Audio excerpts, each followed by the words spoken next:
Start होती है और हम एक बूढ़ी औरत को देखते हैं जो कि इस टाइम अपने घर के कामों में बिजी होती है। लेकिन फिर थोड़ी देर बाद जब वो अपने हस्बैंड के पास जाती है तो तब वो बड़ा ही अजीब सीन देखती है। वो देखती है कि उसके हस्बैंड ने एक चिड़िया को मार दिया है और वो उस चिड़िया का खून निकाल कर पी रहा है। अब ये देखकर वो काफी डर जाती है और काफी घबरा भी जाती है। अब इसके बाद ये सीन तो यहाँ पर कट हो जाता है, लेकिन अगले सीन में हम एक आदमी को देखते हैं जो कि अपनी बेटी को अपनी वाइफ के पास छोड़ने आया है। इस आदमी की वाइफ का नाम इरिस होता है। असल में कुछ टाइम पहले इनके बच्चे की मौत समंदर में डूबने की वजह से हो गई और अपने बेटे की मौत का जिम्मेदार इरिस खुद को मानती है और बस तभी से वो डिप्रेशन का शिकार है और इसीलिए वो दोनों हस्बैंड वाइफ एक दूसरे से अलग अलग रहते हैं। लेकिन कभी कभी वो दोनों मिल लेते हैं। यहाँ इरिस का हस्बैंड उसे बताता है कि आज रात ऑफिस में मुझे काफी काम है, जिसकी वजह से ऑफिस से वापस आते आते मुझे काफी देर हो जाएगी, इसीलिए मैं हमारी बेटी को यहाँ पर छोड़कर जा रहा हूँ। अब अपनी बेटी को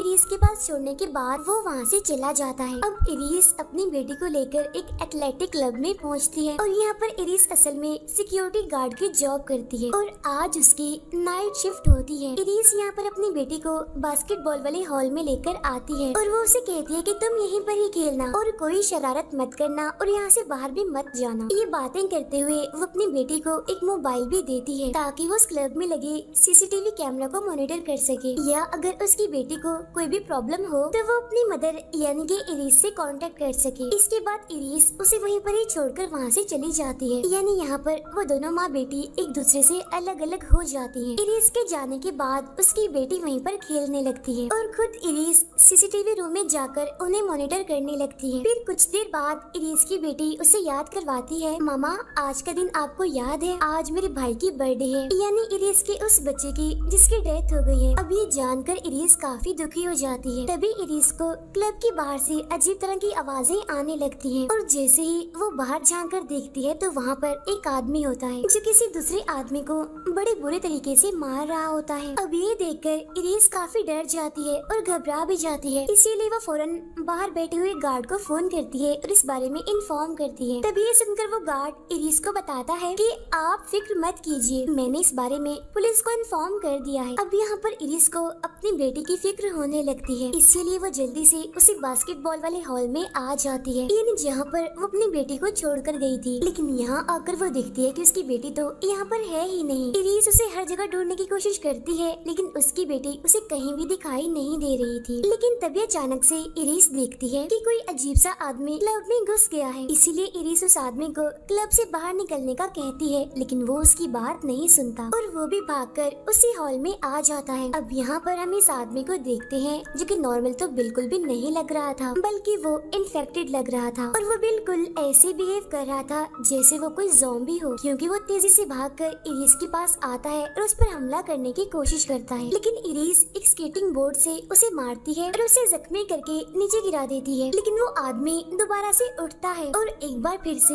वो इरिस के पीछे भागने लगता है। अब इस वजह से इरिस काफी डर जाती है और जल्दी से ही वहाँ से वो निकल जाती है। वो एक रूम में आ जाती है और वहाँ के दरवाजे को अच्छे से वो बंद कर लेती है। फिर इरिस डोर के हॉल से बाहर देखती है जहाँ पर बहुत सारे लोग अजीब तरह से इधर उधर भाग रहे थे, साथ ही साथ वो सिक्योरिटी गार्ड भी वहाँ पर मरा हुआ पड़ा था। अब ये देखकर इरिस और डर जाती है। वो फौरन से सीसीटीवी कैमरास को चेक करती है ताकि उसकी बेटी को जल्द से जल्द ढूंढा जा सके और तभी उसे एक रूम में अपनी बेटी नजर आ जाती है। इसीलिए इरिस फौरन उस रूम में लगे हुए फोन पर कॉल करती है जहाँ उसकी बेटी भी कॉल पिक कर लेती है। यहाँ इरिस अपनी बेटी से कहती है कि बेटा मेरी बात गौर से सुनो, तुम्हें डरने की कोई भी जरूरत नहीं है, बस मेरी बेटी तुम उस रूम को अच्छे से लॉक करके रखना, बहुत जल्द मैं तुम्हें वहाँ से निकाल कर ले जाऊंगी।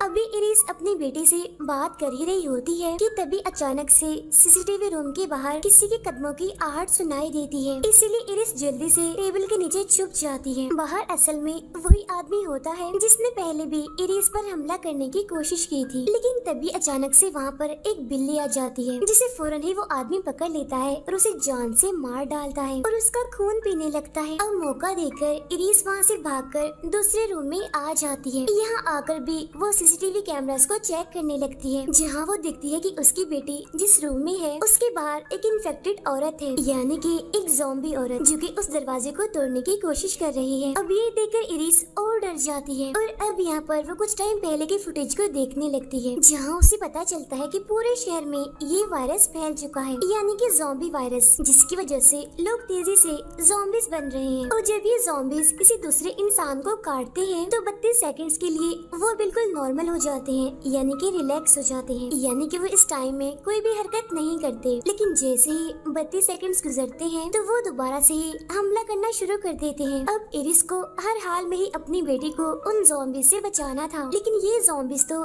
एक एक करके उस क्लब में घुसते ही जा रहे थे। यहाँ पर इरिस उन ज़ॉम्बीज से छुप कर और उनका ध्यान भटका कर अपनी बेटी के पास जाने की कोशिश कर रही होती है, लेकिन तभी अचानक से एक ज़ॉम्बी उसे पकड़ लेता है और उस पर हमला कर देता है। इस हमले में वो ज़ॉम्बी बस उसे काटने ही वाला होता है कि तभी एक आदमी वहाँ पर आ जाता है और वो इरिस की जान बचा लेता है उस ज़ॉम्बी से। इसके बाद वो आदमी इरिस को लेकर वहाँ से भागने लगता है, जहाँ वो ज़ॉम्बी भी उनका पीछा करते करते भाग रहा होता है। भागते भागते ये लोग एक पूल के पास पहुँच जाते हैं और फौरन से ही पानी के अंदर कूद जाते हैं, जहाँ वो ज़ॉम्बी भी इनके साथ साथ पानी में कूद जाता है। लेकिन कुछ ही देर के बाद डूबने की वजह से उस ज़ॉम्बी की मौत हो जाती है। इसके बाद वो आदमी इरिस को बाहर निकालता है और उसे बताता है कि मेरा नाम लुइस है और मैं अपनी वाइफ को हॉस्पिटल लेकर जा रहा था, क्योंकि मेरी वाइफ का बेबी होने वाला है। लेकिन रास्ते में ज़ॉम्बीज ने हमारी एम्बुलेंस पर हमला कर दिया और इसी वजह से मैं अपनी वाइफ को लेकर यहाँ पर आ गया। इसीलिए अब तुम्हें ही मेरी वाइफ की मदद करनी होगी ताकि मेरी वाइफ बेबी को पैदा कर सके। यहाँ पर लुइस इरिस को ये भी बताता है कि ज़ॉम्बीज असल में पानी के अंदर तैर नहीं सकते, इसीलिए कुछ देर में ही डूबने की वजह से उनकी मौत हो जाती है। अब इन बातों के बाद लुइस इरिस को लेकर अपनी वाइफ के पास आता है, लेकिन यहाँ पर आकर इरिस देखती है कि लुइस की वाइफ नॉर्मल नहीं है, बल्कि वो इन्फेक्टेड है, जिसे लुइस ने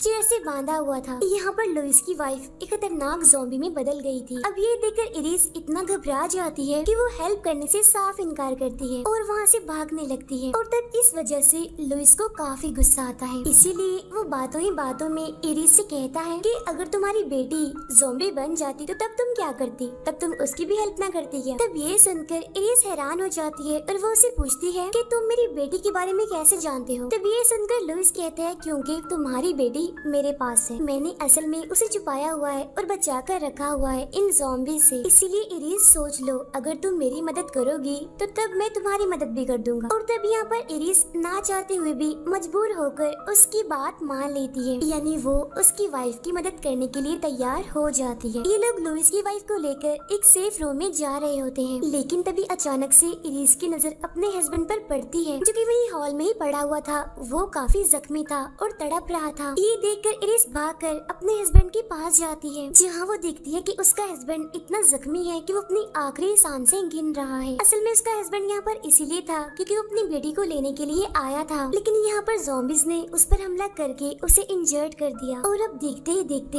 इरिस के हस्बैंड की यहीं पर ही मौत हो जाती है। अब इस वजह से इरिस इतना दुखी हो जाती है, इतना टूट जाती है कि वो रोने लगती है। लेकिन तभी हम देखते हैं कि और भी बहुत सारे ज़ॉम्बीज क्लब के अंदर घुस गए हैं और जहाँ पर ये दोनों थे वो ज़ॉम्बीज यहाँ पर आने की कोशिश कर रहे थे ताकि वो इन दोनों पर हमला कर सके। यहाँ लुइस इस जगह पर बहुत सारा स्मोक फैला देता है, जिससे वो ज़ॉम्बीज उन्हें नहीं देख पाते और वो लोग एक सेफ जगह पर चले जाते हैं। लेकिन यहाँ पर भी एक ज़ॉम्बी होती है जो कि लुइस की वाइफ का पेट काटने की कोशिश करती है, लेकिन इरिस उस ज़ॉम्बी का ध्यान भटका कर लुइस की वाइफ को एक रूम में ले जाती है, जहाँ पर वो दोनों लुइस की वाइफ की मदद करते हैं और वो यहाँ पर एक बेबी को पैदा करती है। लेकिन तभी अचानक से लुइस की वाइफ लुइस पर हमला कर देती है और वो फौरन ही उससे अपना बच्चा छीन लेती है। इसके बाद वो अपने बेबी को भी काटने की कोशिश करती है, इसीलिए लुइस को मजबूरन ना चाहते हुए भी अपनी वाइफ को शूट करके मारना पड़ता है। इसके बाद इरिस लुइस से पूछती है कि अब मैंने आपकी हेल्प कर दी है, इसलिए अब आपकी बारी है मेरी हेल्प करने की, तो चलिए बताइए मेरी बेटी कहाँ है, किस रूम में है? तब इस पर लुइस उसकी बात का जवाब देता है और उसे बताता है कि तुम्हारी बेटी बॉइलिंग रूम में है। और तब लुइस